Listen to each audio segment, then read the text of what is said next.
Sila rujuk kepada penyelesaian bahagian B soalan 1. Di sini diberi data, ada 5 data di sini. Berarti sisian piawai untuk populasi tidak diberi. Yang diberi hanya sisian piawai untuk sampel. Jadi kita mesti gunakan rumus. Ada banyak rumus. Biasa kita gunakan rumus ini. Sila rujuk kepada buku rumus. Saya telah jelaskan bagaimana menggunakan rumus itu. Salah satu rumus cukup. Yang pertama, kita mesti kira bar X. Bar X adalah jumlahkan semua bagi dengan 5. Jumlahkan semua bagi 5, you dapat data ini. Kemudian kita akan bina jadual. Ingat, kita kena bina jadual. Kalau gunakan kalkulator, tiada markah. Mesti bina jadual. Jadi, nilai X kita tuliskan di sini. X tolak bar X, min, kira setiap nilainya. Pastikan jangan silap. Lepas itu, kalau kira, teruslah kuasa 2 lah. Lebih senang gunakan kalkulator. Terus kuasa 2. Lepas itu, cari jumlah. Jumlahnya, iaitu jumlah X tolak bar X kuasa 2. Lepas itu, bagi N tolak 1. 5 tolak 1 jadi 4. Akhirnya dapat ini sebagai sisian piawainya.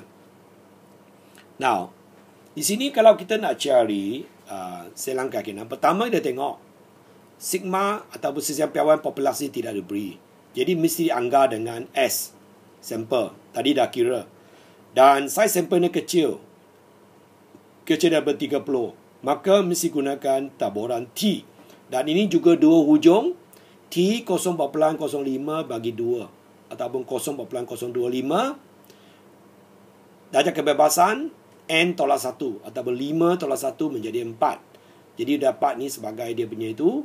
Kemudian kamu akan gantikan lah. Jadi sebelum gantikan adalah lebih baik kita cari nilai ni dululah. Tak payah salin banyak kali. Ada juga buku yang beri sebagai N tolak 1. S bagi N tolak 1. Tapi tak apalah, kita gunakan S bagi N saja. Punca N. Dan nilainya sisian piawai sebagai 2.254. Lepas itu kita boleh gantikan nilai. Akhirnya dapat ini selang dia. Ini merupakan ataupun tulis dalam bentuk ini. Ini bukan koordinat. Ini merupakan daripada 31.84 sampai 44.36. Dua-dua pun boleh diterima. Sekarang kita tengok bahagian B.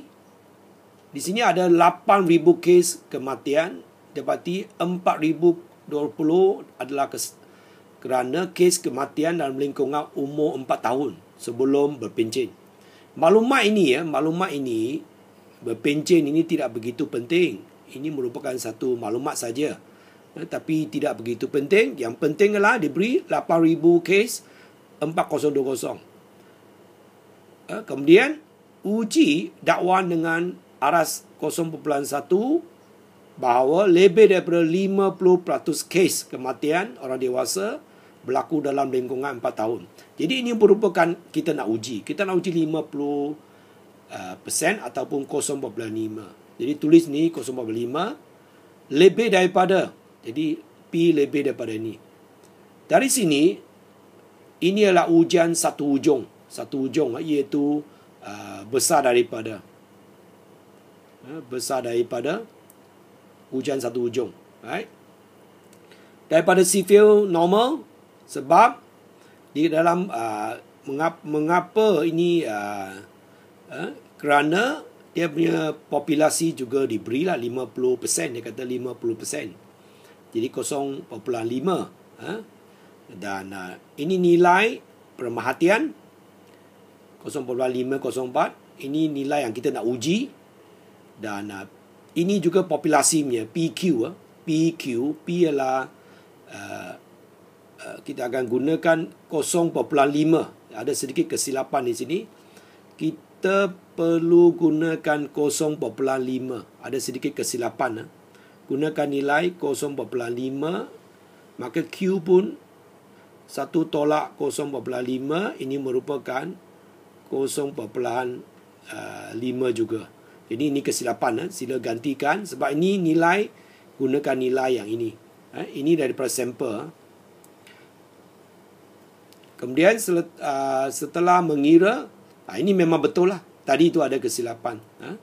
Jadi ini memang betul 0.5, 0.5, N adalah 8,000. Right, sampel besar. Itu sampel size dia besar. Dan kita boleh gunakan Z lah.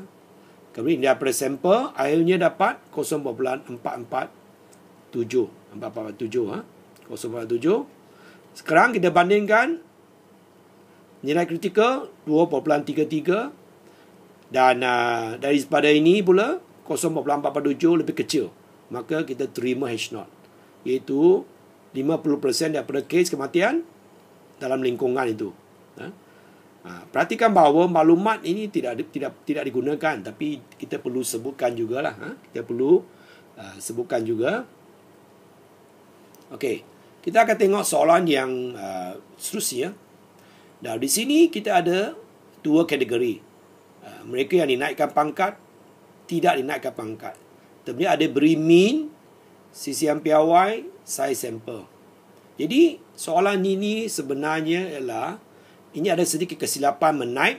Soalan saya tulis CCM piawai, sebenarnya soalan sepatutnya CCM piawai populasi. Kesilapan menaip. Jadi sini ada jelas, ini perbandingan perbezaan antara mean, dua mean, mu1 dan mu2. Satu adalah mu1, mean populasi kumpulan naikkan pangkat. mu2, mean populasi kumpulan tidak dinaikkan pangkat. Jadi kita nak uji mean 1 sama dengan mu2. Soalan dikata, dia tidak kata besar atau kecil. Dia kata sama ada perbezaan. Berarti dia tak sama.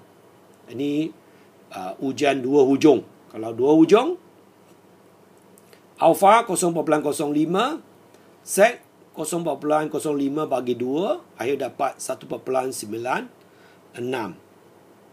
Jadi kita akan gunakan rumus Bayes mean sample, Bayes mean populasi. Ini adalah CCM piawai perbezaan mean.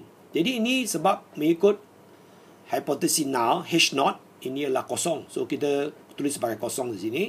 Jadi kita kena kira. Oleh kerana CCM piawai populasi diberi sigma, bukan S, maka gunakan formula ini. Kalau tidak diberi, kita gunakan formula yang satu lagi, iaitu gunakan S untuk menganggarkan. Kamu sila rujuk rumus. Dan N1, N2 diberi, kita kira akhirnya dapat 0.487. Kemudian di sini, kita tengok. Nilai kritikal, nilai sedisi ujian. Jadi ini di bawah kawasan tolak. Maksudnya, terdapat perbezaan yang signifikan antara mean itu. Maksud mean kedua-dua